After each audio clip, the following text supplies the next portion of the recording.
সেনাপতিকে তো দেখছি না, সেনাপতি কোথায়? সেনাপতিকে হাজির করো। সেনাপতি হাজির।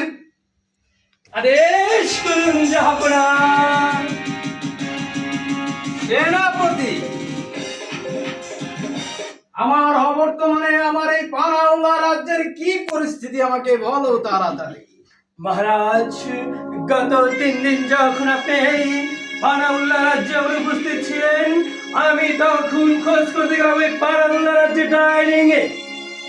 ডাইনিং এর অবস্থা দেখে আমি একদম বিষণ্ণ হয়ে গেলাম মহারাজ, একদম বিষণ্ণ হয়ে গেলাম।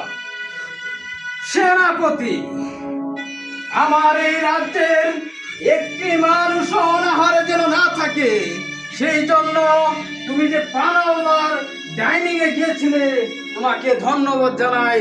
ডাইনিং এ যে তুমি কি দেখেছো সেনাপতি, বলো আমাকে।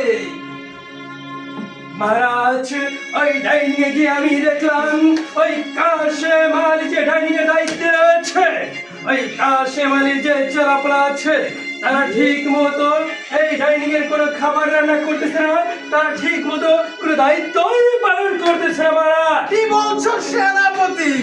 জি হ্যাঁ হ্যাঁ হ্যাঁ। এই কাশেম আলীর জন্য আমার এই পানাউল্লাহ রাজ্যের প্রজারা না খেয়ে অনাহারে দিন পার করছে, এটা আমি কোনোভাবেই মেনে নিতে পারছি না সেনাপতি।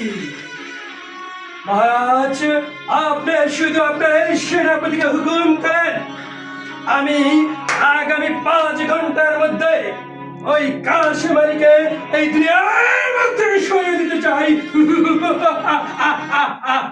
তবে তাই করো সেনাপতি, বন্দি করে নিয়ে আসো সেই কাশেম আলীকে।